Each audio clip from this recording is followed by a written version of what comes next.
Alikho elishona lingenazo ezalo yamkela ke nazi ezihamba phambili namuhla. Umphakathi uzizwa ungaphephile ngenxa ye-West Gang.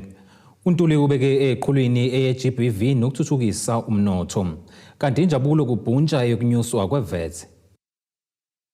Izindaba ze1KZN TV uzifundela uSiyabonga wakaduma nina bezulu elidume esandlwane siyakhuleka. Azizwe ngaphephile neza amalungu omphakathi waseNandi eThekwini njengoba omunye oyilunga leqembu lezigebengu ezihlalisela ibhojozi umphakathi licanasa ngaphandle. Lokhu kuvele ngesikhathi izinkumbi zomphakathi wakule ndawo obuphume ngobuningi enkantolo yemantshi yaseNtuzuma lapho bekuvele khona abasolwa ngamacala okubulala angaphezulu kwama-20 nenqwaba yokuzama ukubulala laba bangamalungu eqembu iWest Gang. Baqoke ukuzilaxaza izicelo zebhayili abasolwa ngokuba amalungu emgulukudu iWest Gang ehlalisela ibhojozi imphakathi ikakhulukazi eNanda. Abasolwa bebevele namuhla enkantolo yemantshi yaseNtuzuma. Laba kuvele ukuthi bayayikazela amacala njengoba kukhona nabasalinde ukuvela kuwo enkantolo yemantshi yaseThekwini.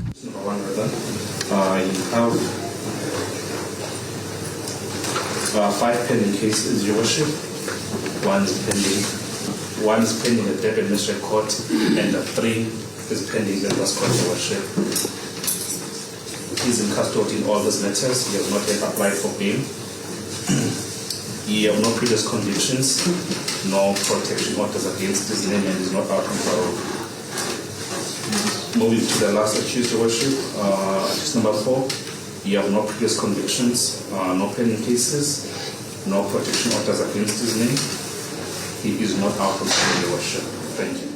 Abasolwa bebengena ngokushintshana njengoba ke lamacala bawenza izigaba ezahlukene afaka phakathi inqwaba yokubulala, ukuzama ukubulala, ukweba, ukuthumba, kanti kubikwa ke ukuthi baqhekeza beba izimpahla zenani lika 40,000 kweminye yemizi baphinde ke baphoqa isulu ukuba ke zibathumelele imali engu-25,000 wamarandi. Amalungu omphakathi waseNanda abephume ngobuningi ibhikisha ngaphandle kwenkantolo ukufaka ingcindezi ukuba ke bangadedwela ngebhayili lapho ke ekhale ngokwesaba kwazise kunomsolwa osengaphandle. Size lana sizofuna ukuthi abantwana ababoshiwe abafana ababoshiwe bangakhishwa nakancane ngoba sesihleli ubhojoze emawoti kubulawa abantu zonke izinsuku silala singalele sibomama sihlala ngasodwana kufanele siprotect abantwana bethu ndiyakwazi nje mina ukuphumela eminyango ngilala eminyango mina ngoba ngiprotect izingane zami. So nje nasikhathele bobugebengu balazi izingane ezingenawo unembeza zibulala abantu abadala babulala abaningazi bemizi. Sicela ukuthi babolele nje ejele asisabadingi nje ngaphandle sikhathele ubugebengu emawoti eBhambayi iNanda nje cishe yonkana. Sisizwa singaphephile ngoba kuyimanje asimazi ukuthi ukuphi uplanani nabanye ngoba phela lezi izingane ababodwanga baningi asibazi ukuthi baplana ini. Zonke izinsuku nje nasilala ngesibhamu emawoti masingakhalanga isibhamu siye sibonga ukuthi hayi namhlanje isibhama sikhalanga. Kuzokhumbuleka ukuthi leli qembu lemgulukudu lisematheni ngenxa yezenzo zalo zobugebengu obunesihluku kanti ke neminyaka yabo mincane. Yingakho ke namhlanje silana sizela ngekholi yabahlukunyezwa ilezi ngane ukuthi sizotshela inkantolo noma imantshi ukuthi iyacela ukuthi ake isithathele lezi ngane ihambe iyoyisa la kuhlukunyezwa khona imilo zibuye sezi-right. Uma singafuna ukushintsha zingabuyi ethola ngoba siyayisaba ngendlela eziyiyona zababulala bangananembeza lezi ngane unembeza kubona ungathi wakhishwa vele wayolahlwa nje. Akekho umuntu othanda ukuthi ahlale namuntu onjena ekhaleni. Uminisa esethumelela uGeneral uKheso ezosi-addressa washo wathi from that day kuzoba khona umehluko ama-forces wa-deploya as much as he can. Yilokhu akwenzile-ke kuzibe manje nako njengoba seyiqala-ke nje bebosho into yathi ingenzeki bese iyicacazela lezi ngane nokuthi sezikhona ukwesaba seke ibaleke nasemawodi nasenali zohle kweyindawo yingoba sekuyashisa emawodi ngoba uGeneral Kheso uwafakile amaphoyisa akhona. Kodwa-ke esikushoyo-ke akwanele bakhona abasengaphandle abasayenza le nesicela ukuthi nabo futhi bathathwe bazohlala endaweni ebafanele ngoba bayinkinga nje. Ingane ezincane zilahlekele onembeza ngoba zibulala lokhu ngempela okungenamhawu ongazi ukuthi ingane unembeza ezincane kanje washo nabo. Mongase nje uthola i-age yalezi ngane you will surprise. Ingane no-14 years no-16 years no-20 years sezinedumbe engaphezulu ka-20 ingane ezincane kanje. Laba bazobela enkantolo ngasekupheleni kwenyanga ezayo njengoba ke uphenyo lusaqhubeka futhi kunomsola osathungathwa nokunye. Ezindabeni ze-1 KZN TV kube kuNtomo khona Mvubu ngiseThekwini. Undunankulu wesifundazwe KwaZulu-Natal uThami Ntuli umemezela ukuthi bahlela umcimbi wokubungaza uZulu kulonyaka mali ka-2025-2026. uNtuli usho lokho ngenkathi ethula isabelo mali sehhovisi lakhe eShamthetho eMgungundlovu. Leli hhovisi lithole izizumbulu zemali elinganiselwa ku-817,875 million wamarandi. Kanti-ke kwezinye izinhlela zibalulile neziseqhulwini kuleli hhovisi yilezo zokuhlela izinhlelo zokufula isimo sezomnotho ezindaweni zasemakhaya kanjalo nalezo zokulwa nesihlava sokuhlunyezwa kwesifazane kanjalo nezingane. Undunankulu KwaZulu-Natal uThami Ntuli uthinyusiwe imali eyabelwe indlunkulu yakwaZulu kanti usho kanje ngesikhathi ethula isabelo mali sehhovisi lakhe eShamthetho sesifundazwe. Le sabelo mali esithulile namhlanje isona esizoqinisekisa ngempela ukuthi isifunda saKwaZulu-Natal abantu bakhona bayakwazi ukuthi bathole intuthuko ngendlela njoba senyuse ngisho nemali esiyabele indlunkulu ukuze senziqinisekisa ukuthi ihhovisi lesilo liyanakelelwa, isilo siyanakelelwa nendlunkulu yonkana idingo zakhona ziyakwazi zeneke ukuze ukusebenza kwabo bakwazi ukuthi basebenze ngendlela ebengconywana. Sikhangasile nje lapha ukuthi uqashwe kabusha laba beboard ebhekelele yona indlunkulu kusebenza kwendlunkulu nehhovisi lesilo ngoba sinenkolelo ukuthi kukhulu esengakwenza ukuba bakwazi bayimele bakwazi ukuba ba fundraise ukuze ukusebenza kwabo kube nokuyimela umsebenzi omkhulu lona esibhekene nawo njengohulumeni wethu wesifundazwe. Le budget fanele ilethe nozinzo kuhulumeni ngokuthi ibhekelele ukuthi kusheshe siphendule la khona abantu abakhombisa khona ukuthi banezinto ezizidingo esingakwazi ukuthi sifeze njoba wazi ukuthi isifundazwe sethu siba naneyinselelo zezikhukhula. Kwezinye izinhlelo azibalile uNtuli ilezo zokufula umnotho wezindawo zasemakhaya kanjalo nemicimbi yasendlunkulu njengalowo ozobanjwa maduze. Ngikhuluma ngomhla ka-27 April laso sigubha khona inkululeko la khona sobe silapha yana elembeni phansi komasipala wakaDukuza kodwa lo hulumeni ubeka uqhakambisa kuba siye ebantwini siyosebenzela ebantwini ingakho siye ebantwini siyolalela izikhalo zabo futhi besikwazi ukuthi siphendulo la abantu abasuke benezikhalo khona. So uhulumeni okholelwayo ukuthi ukusebenzisana nemphakathi nokusondela kuyona ikona ongakwazi ukuthi kulethe uguquko ezinkingeni ezibhekene nabantu bakwaZulu-Natal.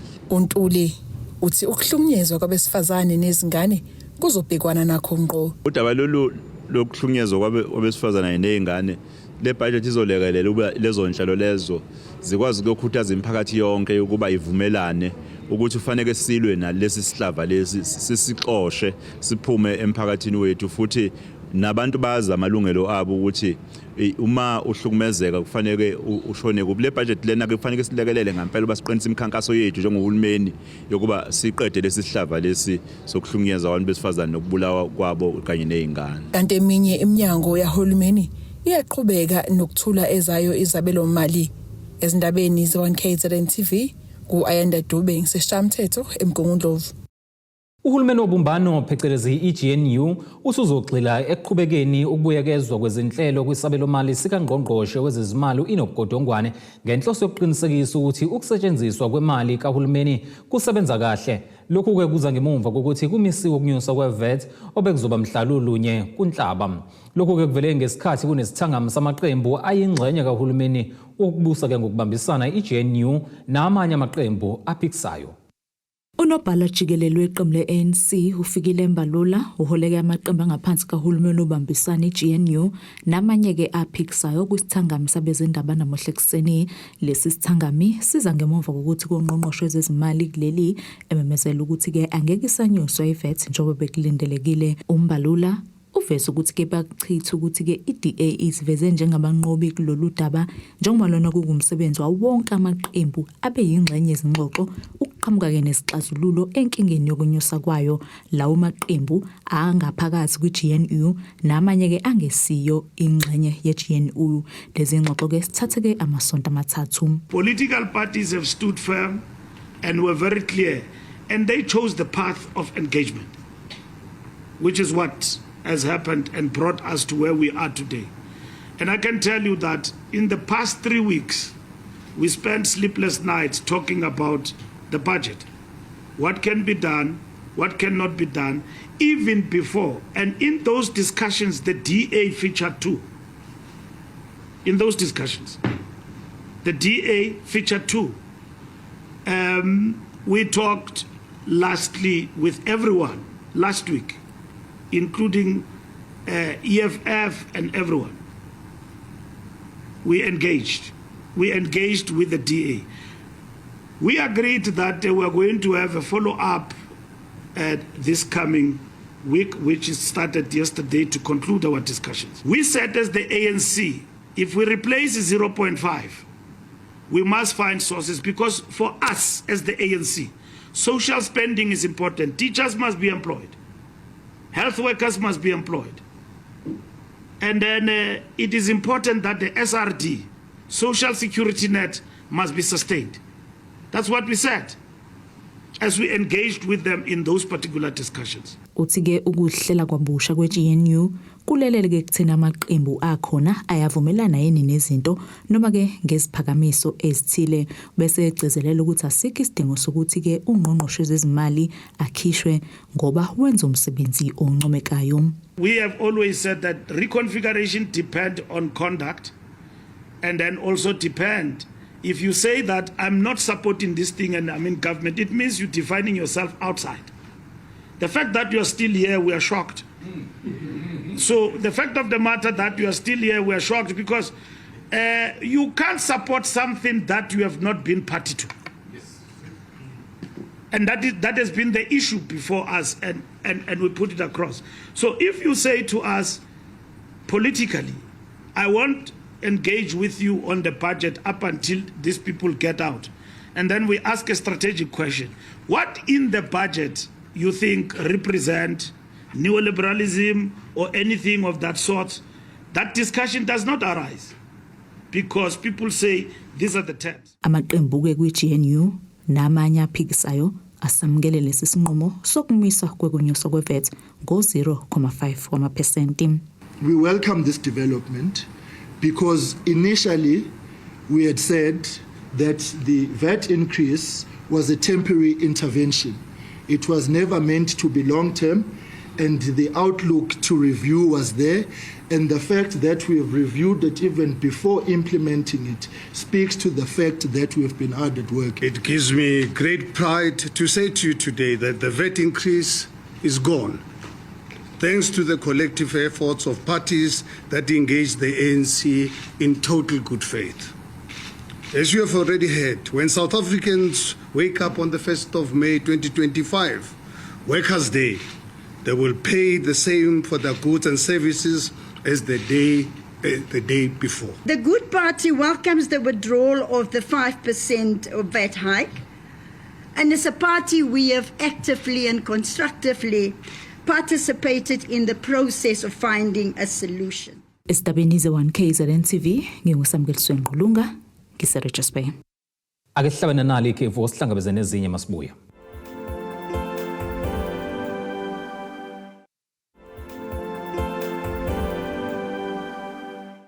Ake sivele sikubingelele siphinde sikwamukele ukuthi kusanda kubukela izindaba zethu nazi ihloko ezihamba phambili namhlanje. Umphakathi uzizwa ungaphephile ngenxa ye-Westgang. Untuli ubeke eqhulwini eye-GBV nokuthuthukisa umnotho. Kanti injabulo kubhuntsha yokunyuswa kwe-VAT. Uphinde wavela kafishane enkantolo kaMantshi yaseScottsburg uNtuthuko Sosibo obhekene necala lokubulala unina wengane yakhe uMandisa Cele owayeneminyaka eyi-18 phecelezi 18 ubudala wasemthwalume esiqungeni. Kuzokhumuleka ukuthi iziko lezindaba labika ngokubulawa ngesihluku kukaCele, ikhanda lakhe latholwa libokozela linamanxeba okushawa, kanti uyise wengane yakhe wayehlala ngokumhlukumeza ngokumshaya ngaphambi kokuthi-ke ambulale. Dadwabo kaMufu uSizakele Cele uthi wayehlala emkhuzu Mufu ukuthi akaphuma phela kulobudlelwane ayehlukumezeka kubo. Uvele kafushane enkantolo kaMantshi yaseScottsburg uNtuthuko Sosibo ebhekene necala lokubulala isinqandamathe sakhe esasiwumama womntwana wakhe neminyaka emithathu uMandisa Cele wasesiqungeni emthwalume. Isidumbu sikaMufi owayenza umatikoletsheni nyakenye satholwe ekhaya lakhe sinamanxeba okushawa yikhanda libokozela engathi belishawa odongeni. Umsolwa waboshwa ngemuva kokuzinikela emaphoyiseni emva kokubaleka izinsukwana. Udadewabo kaMufi uthi abakakutholi ukuphumula emoyeni njengoba umsolwa engakagwetshwa. Namanje nje asikakabi bikho right, asikakabi nje right nje asikakabi kahle ngoba umuntu owamenza ukuthi ahambe emhlabeni akakasithola isigwebo sakhe. Isigwebo sakhe engisilindele mina ngisilindele isigwebo nje esomgculisa noma ngabe kuthiwa unikwa noma bodilika jail ngoba yena wayazi ukuthi wayenzani. Ngoba thina sazi ukuthi wayenzeni, uyena owazi ukuthi wayenzeni kena kodwa akukho ukuthi kufanele ambulale. Akukho kwakufanele ambulale, wamshisa ngisho ingane yabo. Ileso ke isigwebo engifuna sigwebele ukuthi wamshisa ingane yabo. Eqhuma uthi uMufi wayehlela othandweni lwalumhlukumeza. Kwakungalona nje uthando lalungijabulisa nami. Ngoba ngangize ngimtshela usisi ukuthi hayi sisi wami uzokubulala lo muntu. Hayi athi lona hayi ngelinye ilanga kuyokwenza ukuthi sihlukane. Ngithi ke hlukanani manje. Athi yena hayi ngelinye ilanga ngithi hayi ayikho into engizoyiza kodwa uthando lwabo langekho right. Kwangalona nje uthando. Wayengathanda ukuthi ahlale nabantu. Ngiyabuya mbiza mayehleli nabangani phela uMandisi wayesemncane. Wayehleze ezomlandela khona ambize. Kwangalona uthando lolana ngazi ukuthi ngazi kwakuyini. Obemeli Women of Umzumbe uthi bafisa umsolwa athola odilika jail ababili. Njoba silana sizele ukuthi sidinga ubulungiswa nanakhona futhi siyafisa ukwazi ukuthi njengoba uMatu ambulala ngesihluko esingaka uMandisa efunda enomntwana omncane uMandisa wefunda ugrade 12 efunde enomntwana omncane wazwamshisa umntwana wakhe isizathu saloko sasiyini noma singakuvumela ukuthi kwakufanele ambulale ngoba naku mhlambe kunesizathu kodwa nje okunye esikudinga esikufisayo ukuthi sikubone siyafisa ukuthi uMatu athole noma ngabe mhlambe odilika jela ababili ukuze mhlambe nenhliziyo zethu zigculiseke nangindlela isihluku uMandisa ayekade limele ngaso. Ubese yalabantu besifazane ukuthi bangahlali othandweni olubahlukumezayo ngoba lokho kuyingozi angagcina umuntu ekubulele. Uma kokuqala umuntu wesilisa meke wakunqaphela okokuqala lokho noma mhlambe meke waphakamise isandla wakugema noma wakushaya ngempama eyodwa bese ngakusasa athi uyaxolisa bekade ediniwe. Noma ngabe umuntu wesilisa ukunikeza imali engakanani ngoba thina abantu besifazane sinelento yokuthi sithi umuntu wesilisa uyangiprovide so angikwazi ukumnyeka ukukushaya ngempama okwesibili ukugwaza noma ukukushaya akubulale bese impilo iyaphela lapho so abantu besifazane umuntu nje wesilisa meke wakunqaphela manje uzitshela ukuthi uphumile kena ngoba umhlukumezi lo. Icala libe selihlehlela umhlazi 10 kuJuni kulonyaka. Lo mbiko benuwethulelo zamando sicele wezindaba ze1 KZN TV ngisenkantolo eScottburg. Bathi abaqondi noma ubukhosi besizwe sakamdlalose noma ke esomnyango wezokubusa ngokubambisana nezindaba zomdabu lokhu ke kushiwo izindle ezahlukahlukene zobukhosi bakwamdlalose kwahlahla indlela eMondlo ngekathi kunemashi enokuthula yokudlulisa izikhalo ngobukhosi bakwamdlalose. Laba baveza ukuthi kabenemeneze ngenkosi esehlalweni bathi ke futhi kudala bayihlisa ehlalweni. Isikhulumi somndeni wakamdlalose uSifiso Mdlalose uthi njengomndeni obesesikhundleni bamehlise ngenxa yongaziphathi kahle. Ebesikhala ngakho ke lapha ke sinenkinga nokade ehlele esihlalweni ukuthi ke umndeni uthe mawuhlangana wathatha isinqumo sokuthi uyamkhipha lapha esihlalweni. Lokho ke umndeni ukwenze ngoba ukwazi ukuthi unelungelo lokumkhipha ngokungayiphathi kwakhe njengoba akade eyinkosi. Engayiphathini ke kwakhe kuningi okubalwayo kubaleke izinto ezifana nenkohlakalo kubala izinto ezifana neabuse ukuthi azabeke ugogo wakhe isandla. Thina ke njengomndeni le nto sikwazi ukuyitolerate ngoba sazi ukuthi umthetho waseSouth Africa ukutolerate lokho. So izo zonke lezi zinto ebesikhala ngazo ezadala ukuthi simkhiphe ke kodwa ke kuningana ke osekusinika inkinga manje uze sifike lapha ke ukuthi ke sithema sibika lokho eminyangweni sesithathe isinqumo esifana nalesi umnyango ukhombisa ukungasondeli kuthina noma futhi umnyango ukhombisa ukungasho lutho noba sesithumele incwadi eziningi ezichaza ukuthi kungani sithathe lesi sinqumo abasondeli basitshele. Uqhube ngokuthi bafisa ukucaciseleka kuba ubukhosi ngobomndeni noma bomnyango wakwaCOGTA. Kungakho ke namhlanje sithe asenze le mashi ezocacisa isicacisele ukuthi kahle isikhundla lesingesomndeni noma singesika COGTA. So iyona inhloso enkulu yale mashi ibizofuna ukuthi umnyango usicaciseleke njengoba befikileke umbuzo nje abazosiphendulela yiwona yilowo ukuze mangabe isihlalo kungesomndeni umndeni ukwazi ukuthi uthathe inqumo ezifanele mangesika COGTA and then ke kushuthi umndeni uzoqhela ke kulesi sihlalo uCOGTA ubone kodwa thina ukwazi kwethu nje njengamanje asenayo inkosi ngoba sesasithatha isinqumo.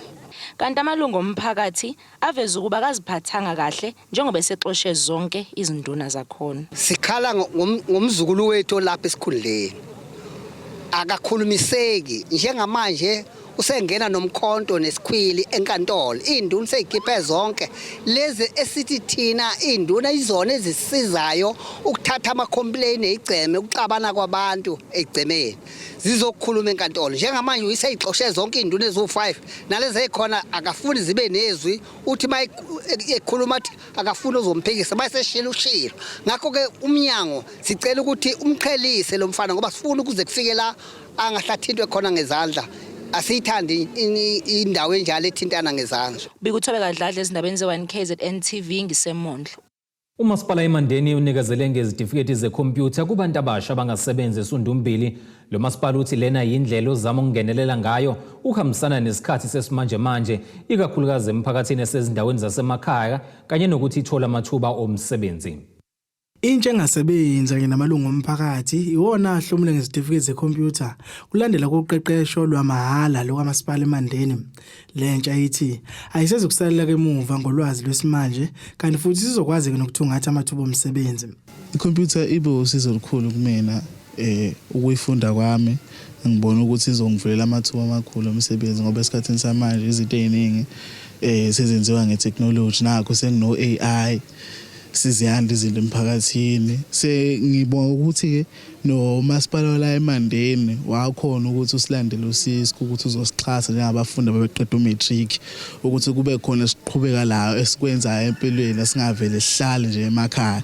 Nakho sekuvuleka amathuba ekhompyutha sesenza sengifisa ukuthi beqhubeke bengagcini la nakwabanye abafundi abasafundayo uma nabephuma bese phinde bayathola kwabo beqhubekele phambili nemfundo. Ngithola isitifiketi namhlanje ngizizwa ngiproud ngami ngoba isona certificate sokuqala enginaso empilweni yami sizongisiza kwezinye indawo because ngizokhona ukuapply ngwazi ukuthola umsebenzi lakho ukusebenza ngecomputer nabo noma na icomputer mengayazi kodwa manje sengiyayazi sengifunda mengakwazi ngakho.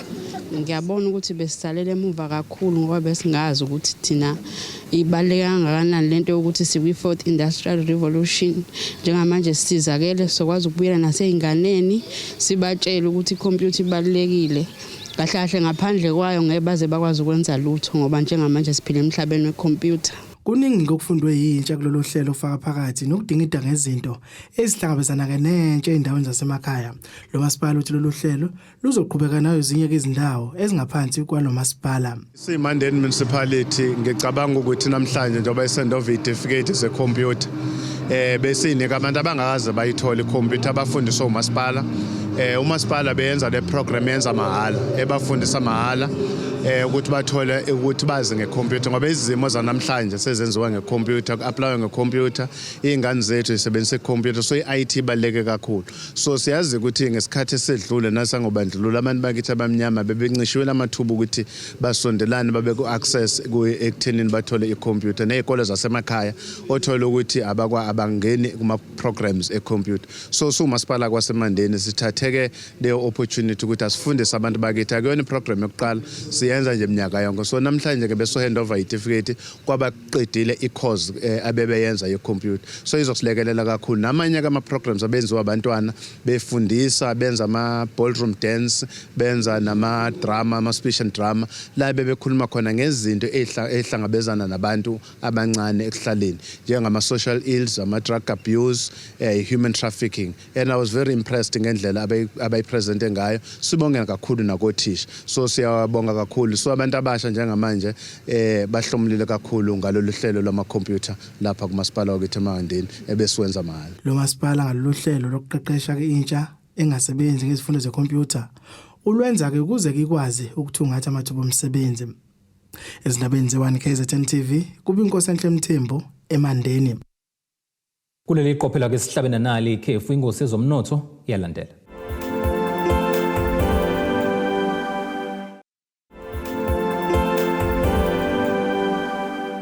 Ake sikubingelele siphinde sikwamukeleke ukuthi usanda kubukela izindaba zethu nazi izihloko esifulo sangazo namhlanje. Umphakathi uzizwa ungaphephile ngenxa ye-Westgang. Untuli ubeke eqhulwini eye-GBV nokuthuthukisa umnotho. Kanti injabulo kubhuntsha yokunyuswa kweVAT. Ake singene sijule engosini yezomnotho.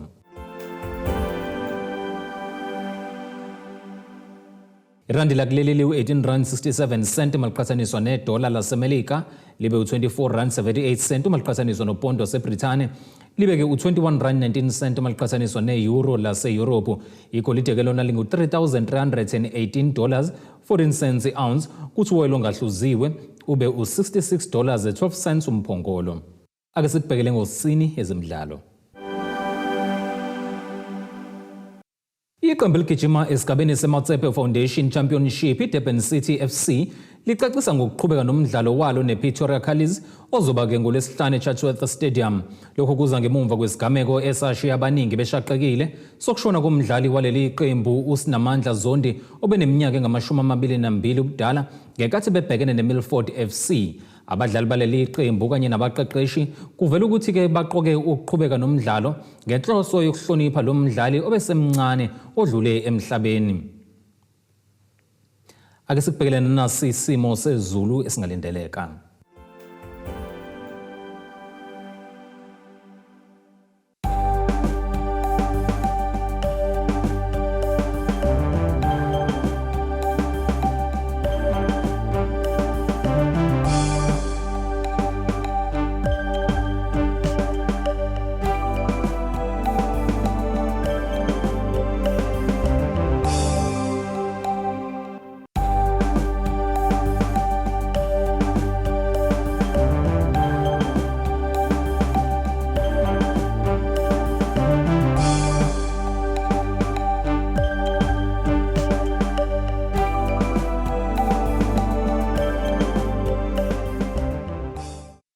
Zulumnyama indlela zimhlophe ngeziguqisa nokho besikuphathele zona namhlanje awuhlangabeze noma kanjani futhi kusasa ngesikhathi esifanayo.